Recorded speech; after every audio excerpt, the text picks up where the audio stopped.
So this is another street.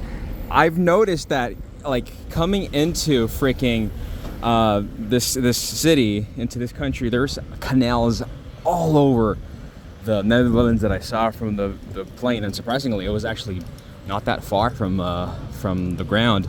Like, they flew pretty close to the ground in comparison to other countries and places I've been to before they land. And there's so many fucking canals in this. Like, if my pictures come out all looking the same, well, that's because there's a shitload of canals that look like this. Except some streets have more color because of the neon lights and more people. Depending on what part of Amsterdam I'm in, like De Valen has a shitload of people. That's the red light district. That's also the place where they sell overpriced beer.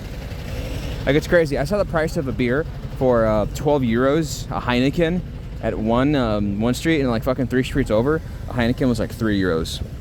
Because it's also depending on where you're drinking. Like, you're not just paying for the beer, but where you're drinking it in. It smells like piss here. This is one of those famous piss corners in Amsterdam. Like, it's crazy. It's so liberal here. This whole place smells like piss, marijuana, and alcohol. I knew what I was getting myself into before I came here, but so far I like Denmark more. Denmark was pretty cool. Like, by now, if I was in Denmark, I would have made friends.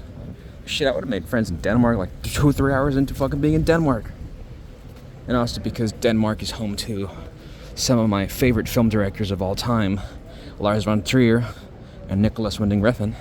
And also, I enjoyed a film or two by Carl Theodor Dreyer. Sweden also has a director that I really like called Ingmar Bergman. I've seen The Seventh Seal and Wild Strawberries, the 2 most famous ones.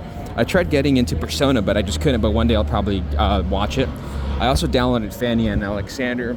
Yeah, I'm going to have to watch more of his films. But one of the reasons why I come to Europe so much, aside from the woman, like what interested me in this continent was all those European films I used to watch. I used to watch a shitload of European films, specifically French films.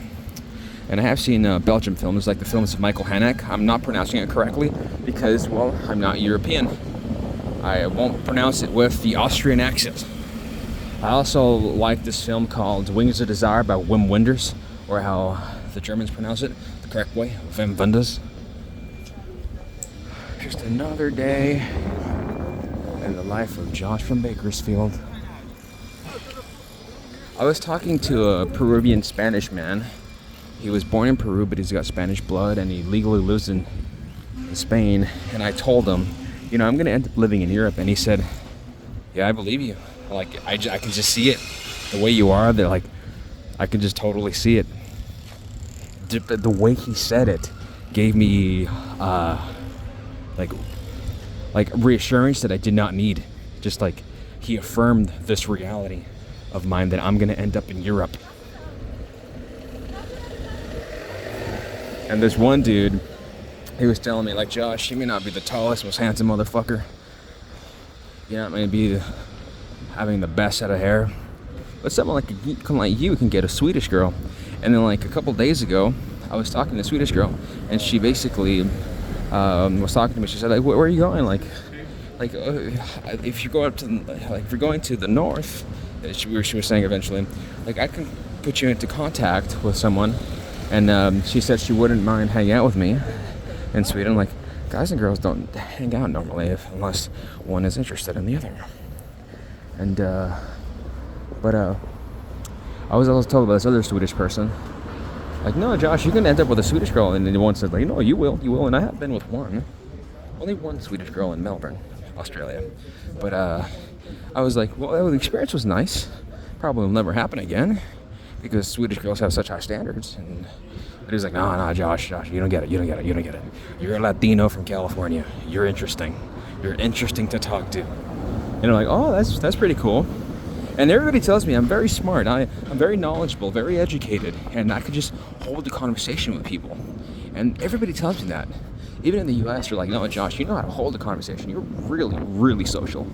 So that helps a lot for someone like me. Like right now, like I was thinking about all the connections and contacts I have. Because if you're a friendly person, and if you're in many countries in Europe, you can make friends easily. It'll be harder in countries like Poland, I think. Belarusians they've been nice to me. Yeah, I have contacts in Belarus. I have contacts in China, Australia, fucking Japan. What is it? Israel, Sweden, Spain, Germany, Denmark, Ecuador, Peru, Italy, Mexico, US, and other countries that I'm forgetting now, because there's just so many, so freaking many. So also, if like you're a guy who's from the US and you're a bit shy and you want to travel, and if you have a locker and your hostel has a locker, make sure it has a locker, it could be a pleasant experience. Occasionally, sometimes, you might have a terrible roommate, maybe too smelly, too much of a fucking drunken asshole. Maybe he might pee on his bed if he drinks too much and he's on the top bunk bed. But you don't need to stay in hostels if you have the money. But if you're a young guy, odds are you may not be able to afford to stay in like really expensive hotels for a prolonged period of time. But even if you can, because you might only be wanting to go somewhere for 5 days, 7 days, maybe sometimes it's best for you to stay in a fucking hostel. Because you'll make more friends.